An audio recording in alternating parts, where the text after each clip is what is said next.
Hey guys, my name's Kendra. And I'm Samantha. And today we're going to make a pineapple upside down cake. But instead of using maraschino cherries, which you usually use with it, we're going to use it with strawberries. Sorry. So I'm going to turn around. I'm going to put this butter into a 350, already preheated 350 oven and get it melted. And while she's doing that, I'm going to add 1 1/3 cup of all-purpose flour. Just going to stiff that up a little bit. Yeah, this is a sifted 1 1/3 cup all-purpose flour. And then to this, we're going to add 2/3 cup sugar, 2 tablespoons of baking powder. Mix that up. Yeah, just mix all your dry ingredients up. And then while she's doing that, I'm going to crack an egg and make sure it's a good one. And I'm going to add 1 tablespoon of vanilla extract. It's a good one, and there's no egg because you don't want any egg into your batter. And then 2/3 cup of milk. And then with a hand mixer, you're just going to beat this up. And when I'm beating that, I'm just going to add in the butter. When you do add in your butter, though, the butter will kind of crumble because it's not really at room temperature yet. But that's okay. Butter melts. It'll melt in the heat. It's perfectly fine. And when you make your cake, you want to make it in a 9-inch cake pan. That's just your standard cake pan you can get anywhere. So let me go ahead and add that. All right, there's that. And then for our topping, I'm going to go ahead and cut 4 slices of pineapple. Just cut them down in half. And if you really don't want to use whole pineapple, you can just as easily use crushed pineapple if you'd like, whichever you prefer. Or if you want to use fresh pineapple and do all the work that comes with, whatever you like. So these are the strawberries we're going to use. You usually use maraschino cherries, like I said, but we like to make ours with strawberries. And make sure they're good, no bad spots, you don't want none of that. That would not be a good cake. And when you make your batter, there are many methods to adding all your ingredients. Today we use the dump method, but when you do make it, you can alternate your flour and your milk, but you always want to end with your flour. So that way, when it comes out, it'll be nice and fluffy and airy, but we didn't do that today. You want to throw the stems to your strawberries away. You don't need that in your cake. Let me check the butter and see if it's done.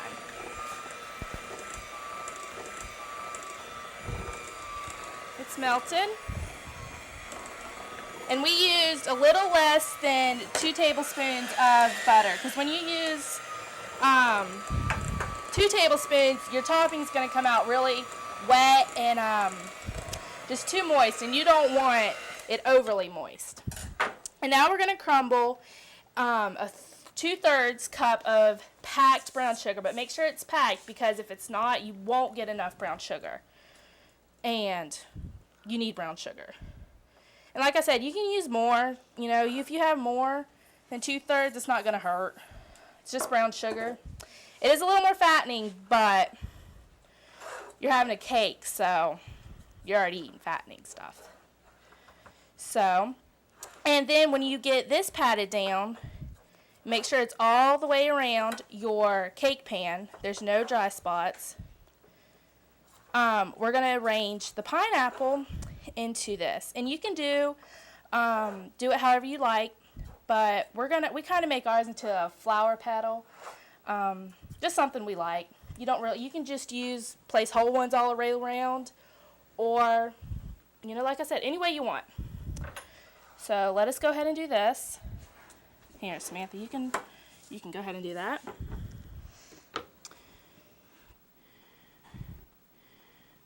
And like I said, you're going to bake it in a 350 oven. And depending on your oven, for about 30 minutes, or until you can stick a toothpick in the center and it come out all clean. Because then when you've done that, it's time to eat. So and you have to cook this for your parents or, you know, your family. They all love this. I've never met anyone who doesn't like pineapple upside down cake. Okay. And then when we get finished with this, we're going to evenly distribute our batter all the way around and make sure it's even, because you don't want any, you know, lumps or humps or nothing. So let me go ahead and hold the bowl. And if you don't like pineapple, you can, like I said, we use strawberries instead of cherries. You can use any kind of fruit you'd like. Blueberries. I'm sure you could use oranges. Anything you want. And then we made our cake from scratch. But if you don't want to spend all day, well, it's not really all day, but if you won't want to spend the time making your, let me see that, making your batter, you can usually use a box cake and just mix that up and throw it on top. If you like chocolate cake, I guess you could use a chocolate box. Whatever you like. Okay. And I know a lot of us like to lick the batter after you're done, but don't do that because we have raw egg, and raw eggs could contain salmonella, and you don't want to be getting sick and not be able to eat this really good pineapple upside down cake. So now we're going to turn around, put it in the oven, like I said, for about 30 minutes, depending on your oven, and make sure you have a toothpick nearby so you can stick it in the center. Once she does that, I'll get the cake that was already pre-made. Okay. And then we're just gonna. We made a cake earlier, and when you go and plate this, you want to have your cake platter. You want to tip it upside down on top of your cake. Hold your cake pan and flip it over. That way, you get the brown sugar and the pineapple and the strawberries on the bottom, and not on the top. Instead of the bottom. So just pat this down. You want all that good. Oh, you can see that juice coming out. Huh. Okay, let's see if this turned out. Oh. And that's how you make a pineapple upside down cake.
Hi, my name is Fernando Alejandro. I attend Lake Region High School. Today I'm here to show you how to make cranberry phyllo triangles. They are a type of dessert. Phyllo is a thin, doughy substance. It's really thin. First, I'm going to make the filling. I'm going to put 1/2 cup of chopped cranberries in there. They're already chopped up. Next, I'm going to put 3 tablespoons of sugar to add the make it taste good. 2 tablespoons of pecans, already pre-chopped. You don't have to put the pecans in there, but they're better when they have the pecans in there. I'm going to put two tablespoons of raisins. You also don't have to put tablespoons of raisin in there. I zested the orange already. When you zest the orange, you just use the zester, and you go down, and you're just pulling the skin off of it. So I'm using 1/4 of the orange peel.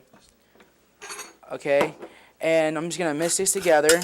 Usually, you're gonna put this on the oven and boil it, and then you're gonna cool it down for 5 minutes. But I already have some made. Let's see. Here's right here. It's already pre-made. So now I'm gonna get my chopping board, and I'm gonna get now. This is the phyllo. You always have to leave it in a damp cloth. If not, it's gonna dry up because it's really thin dough. So keep this right here, like that. I'm gonna unroll the phyllo. I'm gonna use 2 sheets of phyllo. Then I'm gonna cut it up into thirds. So let me get this right here. Here's some phyllo right here. Ooh, okay. I'm gonna get 2 sheets of phyllo. See, it's like really thin. So, okay.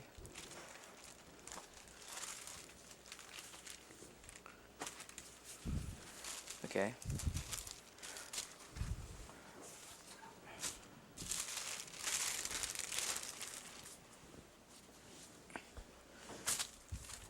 I'm going to put this back in the cloth so it won't dry up or anything. And I need a knife. Let me see. Let me find one. Oh, here's one. Okay. I'm cutting into thirds, about 3/4 inch. Okay, I'm going to cut this. Be very careful because it rips really easily. First, I'm going to butter it. The butter gives it flavor, so remember, always butter it before you put the filling on it. Be very careful because you can rip it.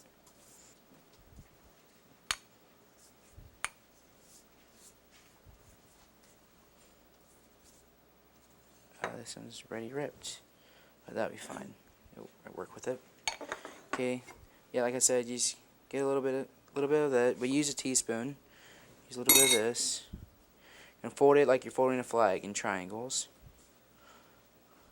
like this.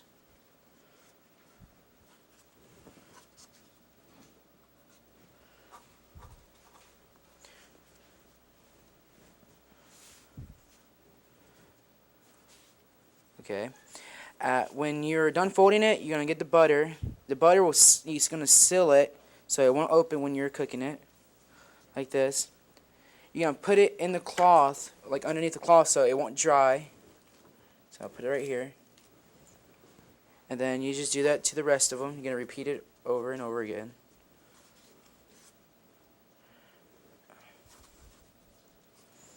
Okay.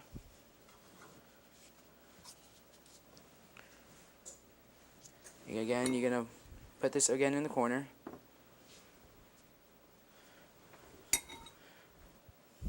It's really fast to make.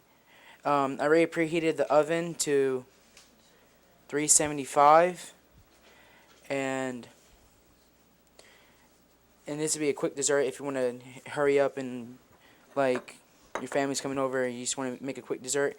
Just get the phyllo paper, and then they'll be ready in 17 to 15 minutes, basically. Alright, the last one.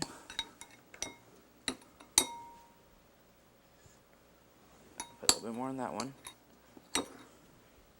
Okay.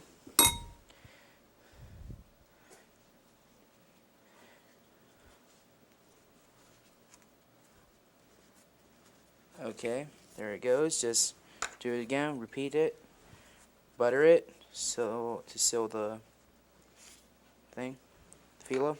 Okay, now I already pre-greased the cookie pan. You guys are gonna set them on there. Usually when you use this on the recipe, you can make up to 20 to 30 of these. And now I'm gonna head to the oven to put these in here.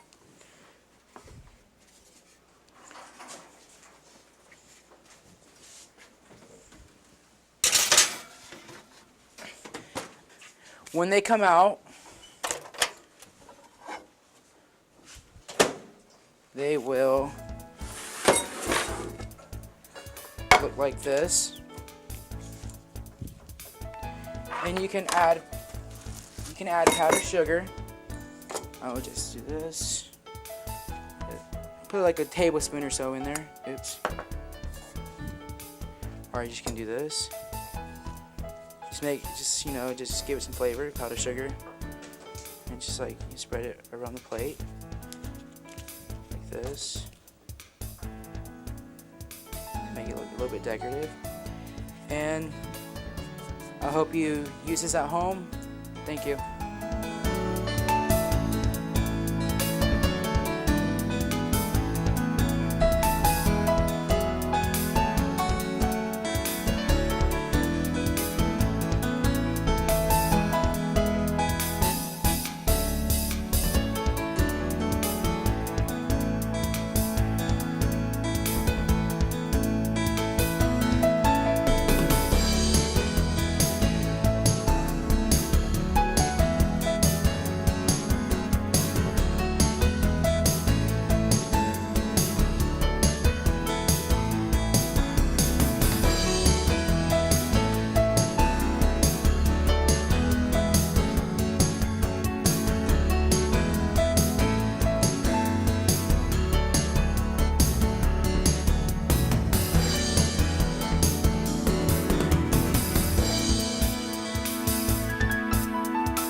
Hi, welcome to Fort Meade Senior High School. I'm Richard Haygood. I'm Jordan Woods. And today we'll be making a vanilla cookie cake.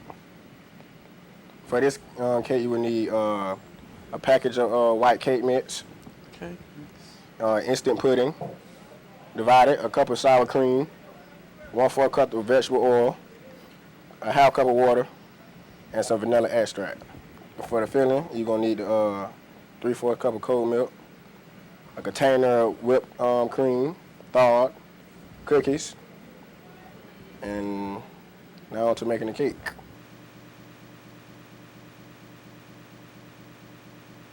Need the cake mix.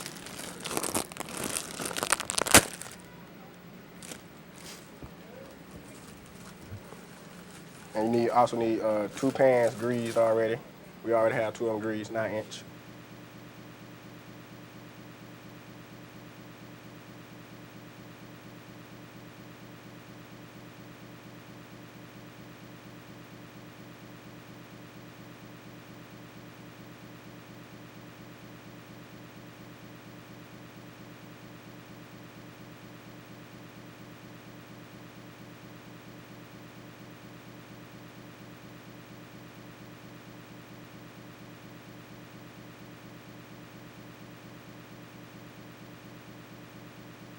This is a pretty good cake here.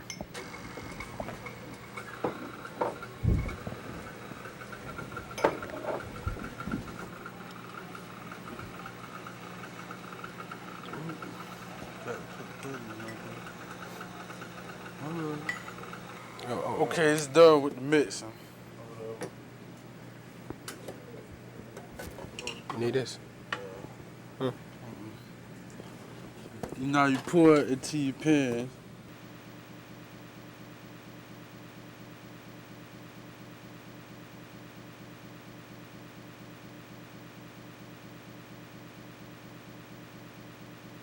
You have to get it level, so you might want to shake it.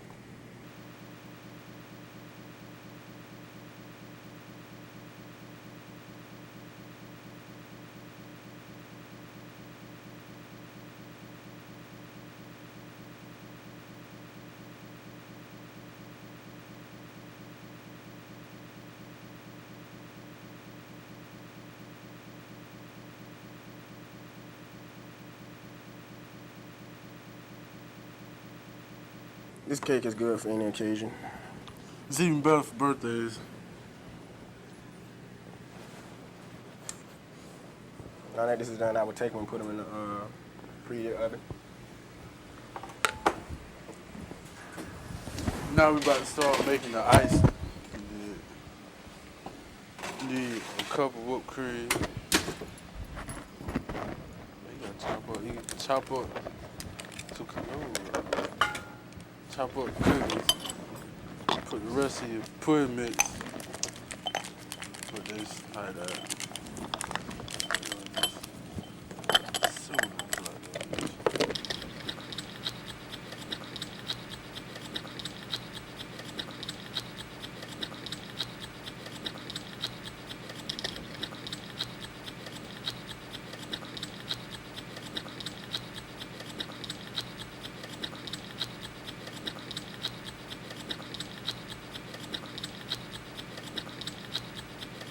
You chop the cookies up to put in the to help make the filling. So we're gonna add 1 1/4 cups of the cookies. And you gonna fold. Need to gently fold the toppings together.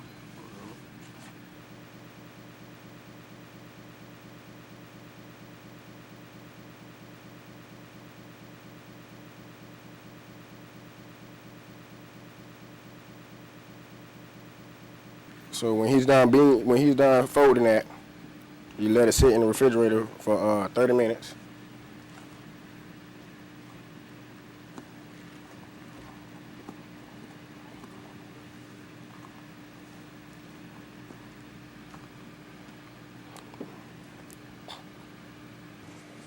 I'm gonna put this one in the refrigerator.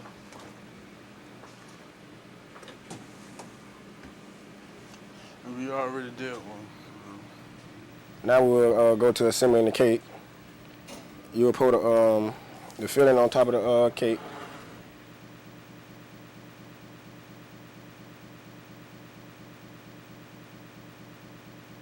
Don't want to put too much because you want to have some for the top layer.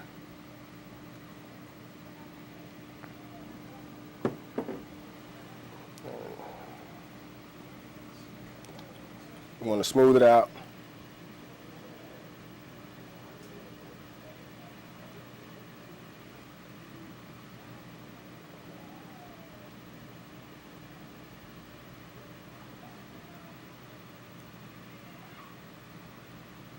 Need some more.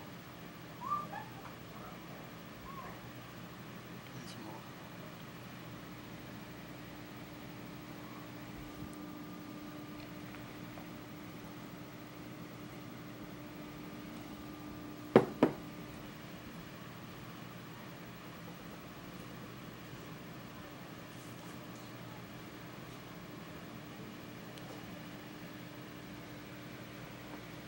Then you take the other one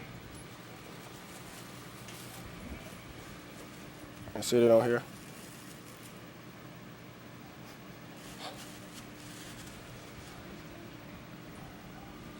And do the same thing that you did to the bottom layer of the cake.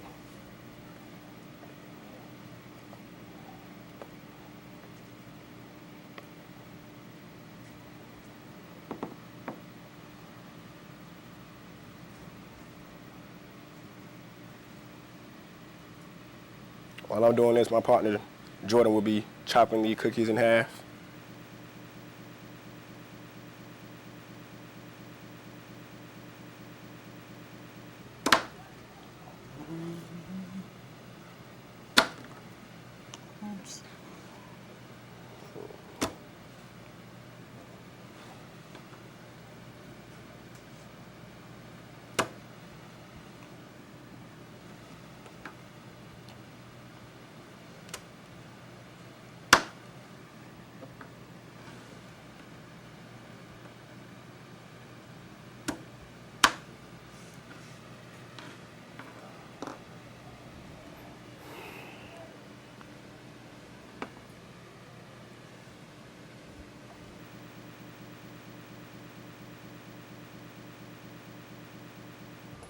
And now he will put the cookies on top of the cake for the finishing touches.